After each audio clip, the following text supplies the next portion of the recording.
one of the most interesting sessions of the day because while we have spoken a lot on per se the beauty salon services, we've talked about wellness, med spas, we talked about other emerging services from corporate wellness, but I think one of the most important aspect and perhaps often missed in forums, particularly in beauty forums, is the importance of the product.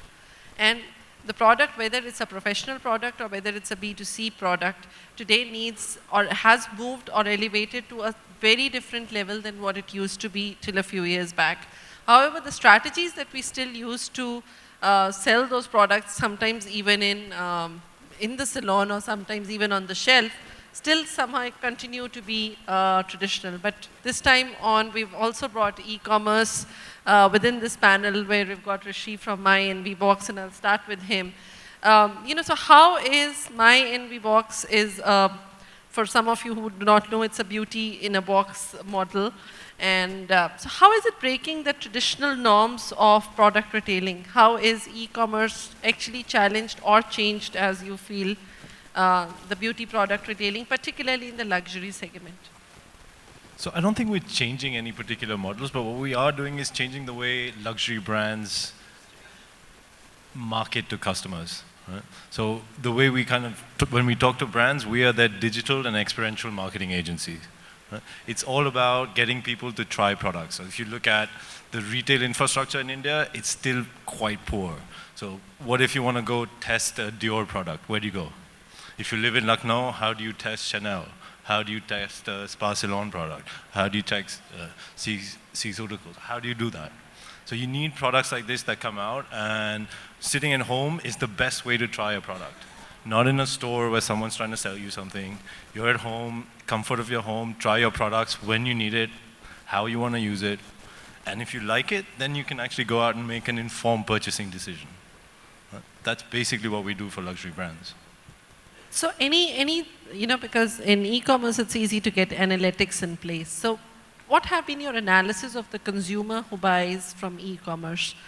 Do you feel him to be any different than he is, or in specific any sort of behavior that you've noticed when he buys, let's say, your product? So in our model, when a customer buys on e-commerce, I think their first reaction is they look for discounts today. They have already experienced the product, and then they go on e-commerce sites to see where they get the best price. However, when I speak to most of our customers, they don't buy on e-commerce stores. They're still scared about credibility, where the product comes from. Is it a genuine product? So that level of trust still isn't there for beauty products. I haven't seen great trust. So that's something we as an industry have to build for customers. That's pretty interesting. And what do you think are the price points that work for online? I mean, it's a generic question, but what are people? Free. Other than free, what works? All price points work as long as you can offer value. Right? So Chanel still works at 15,000 rupees, and Lakme still works at whatever price. Right? It doesn't matter. If you are offering the right value to the customer and you can offer what they're looking for, any price is right. Excellent. So I'll come to you, Mr. Mehta. So Mr. Sanjeev Mehta is known to me, and today when I met him with him coming out with Spa Salon Luxury Ayurveda products, it quite amazed me because he's been a retailing person forever. I mean, he comes from good old Kodak days where probably he was the first one to think franchising, first one to think retailing of products. So tell us a little more about how Spa Salon Ayurveda came. And per se, do you think in India we have recognized the power of Ayurveda products enough? I think Ayurveda is known to obviously everyone in India, but so far what we've seen is that people prefer foreign brands, your L'Occitans and Body Shop and whatever. But things are changing. Forest Essentials has been in India for the past 15 years. We've just launched.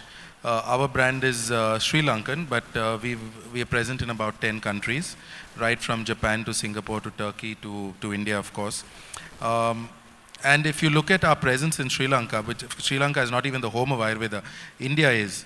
But Sri Lanka has special special benefits for Ayurveda. We don't pay any sales tax in Sri Lanka when you buy an Ayurveda product, which is not the case in India. You still pay the same level of tax. So I think with a government who's committed to make in India and all those things, Ayurvedic products, whether it is cosmetics or whether it's for consumption, have to be treated slightly differently from other brands. And I think that will go a long way to help the industry to grow. Because today there are 3 Ayurveda brands which are well known, which is Forest Essentials, Kama, and we are there. Of course, we have the Om Vedas and all that. But I think this will go a long way in changing the perception of Ayurveda and making it a little more affordable for consumers. Certainly.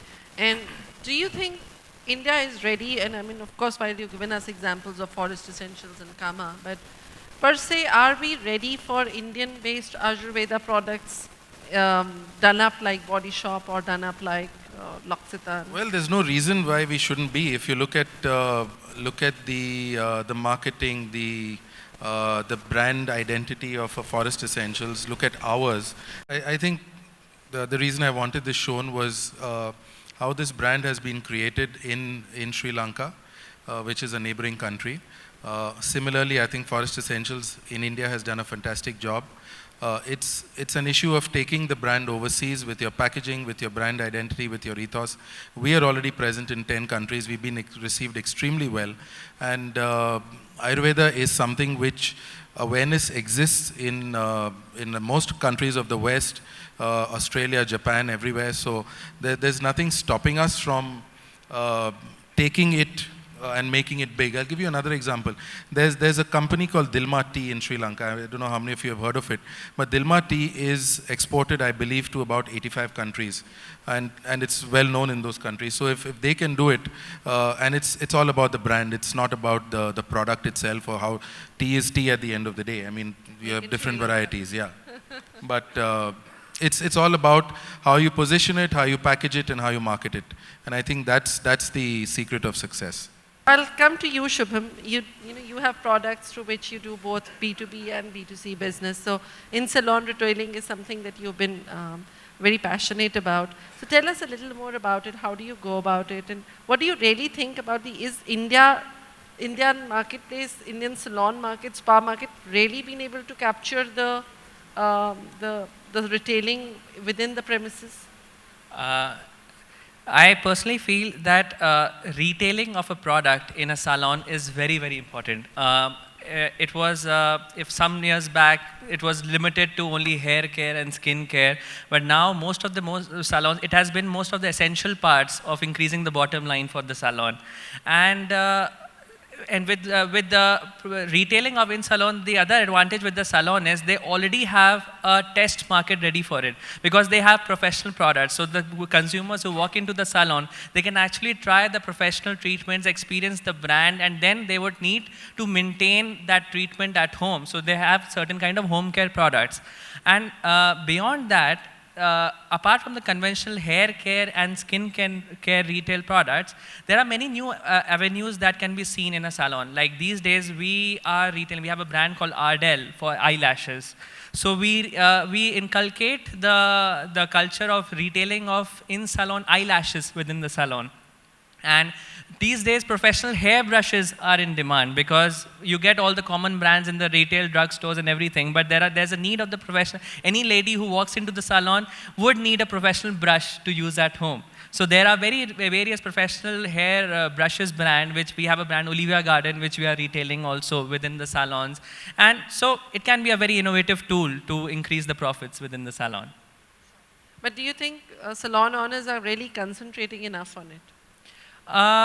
Yes, I know a few of our clients nowadays because they are using these products and making them because main advantage for the salon is it's a very good word of mouth also. Because you give a retail product to the customer, she will recommend to her colleagues and friends that, yes, I got this product from that salon. So the salon identity gets established. So now I've seen more and more salons are leaving, when the new setups are leaving a space for a retail area where they are adding more and more products. And of course, for the salons, it is definitely an added advantage to keep those kind of products.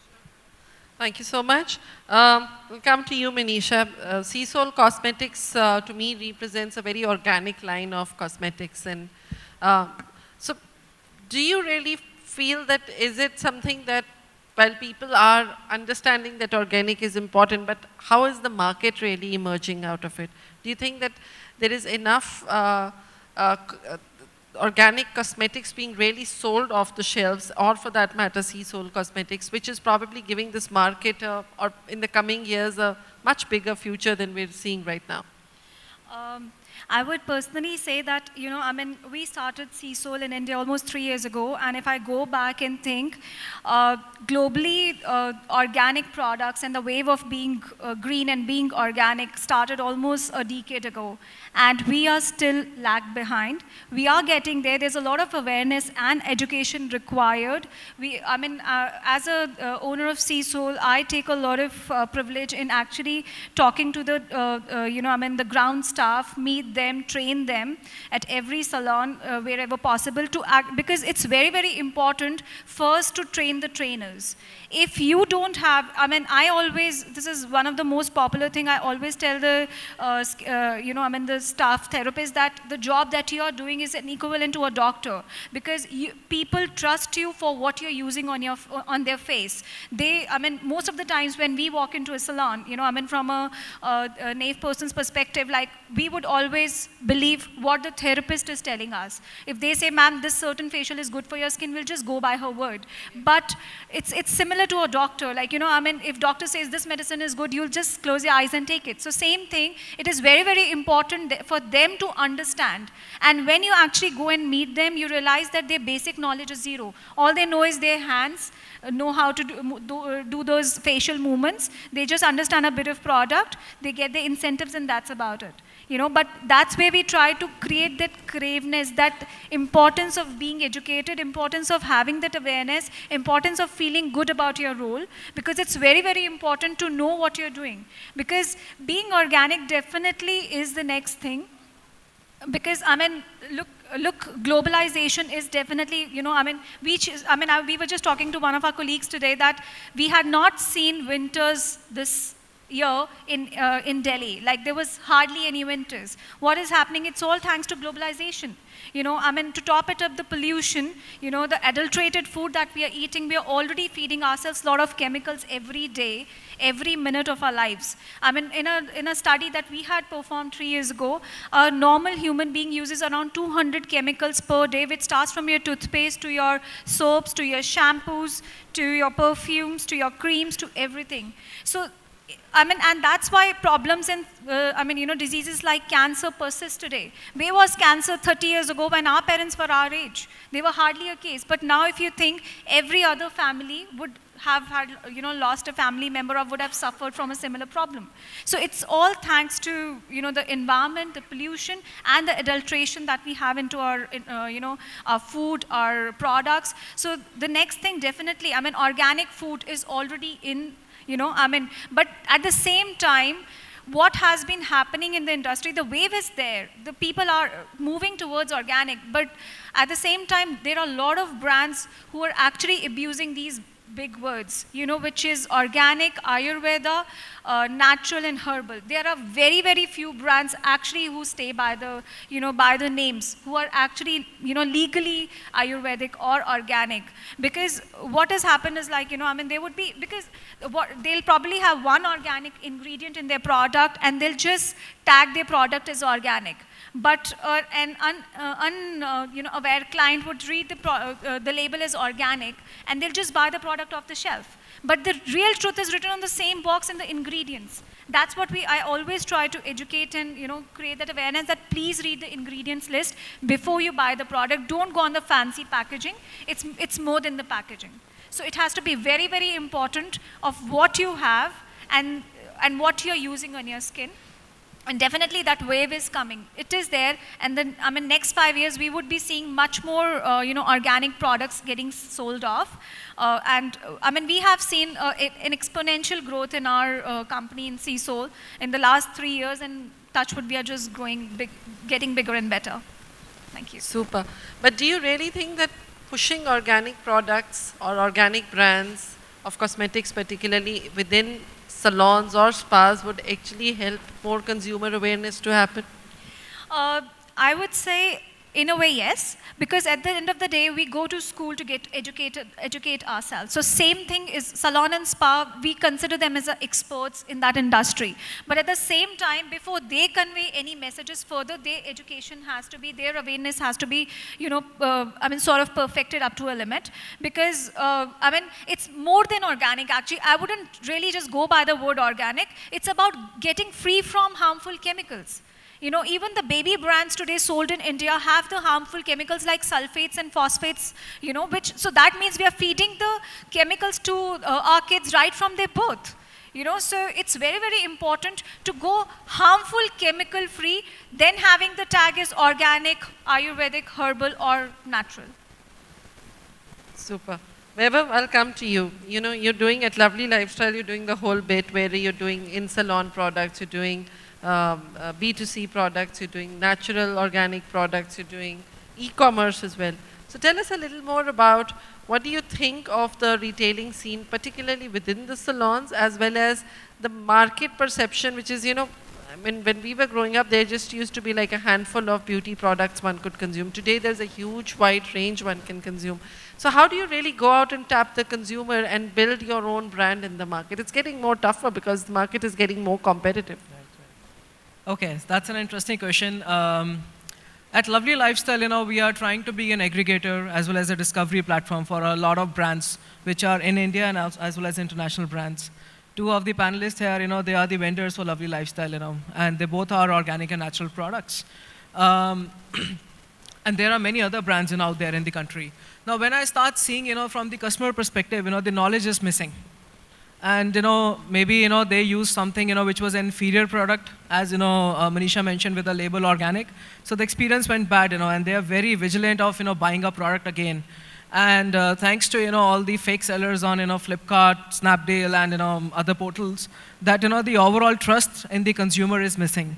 So at Lovely Lifestyle, we are trying every bit. It's written, it's documented in our portal. We don't deal with third-party sellers, who do not source the product from the authentic meats. So they have to show us the documentation that they are the authorized distributors. So this way, we go back to the customers and tell them that, hey, these are the documents. This is an agreement that we have, and it shows that these products are genuine from the genuine seller. And we have a clear listing of mentioning ingredients of the product. I think we are taking extra step in finding the ingredients of the products, and we don't want to really lie a customer. If the product has organic products, we mention it, ingredients. If it's natural, we do that. We also have, blogs on the portal where we want to educate the customer about, what is the difference in organic, natural, Ayurvedic, and herbal. I think before I started Lovely Lifestyle, I even didn't know, what was there. Now that I have so many, I have about 130 brands, and they all claim something or the other. So now it is very clear, that which product is what.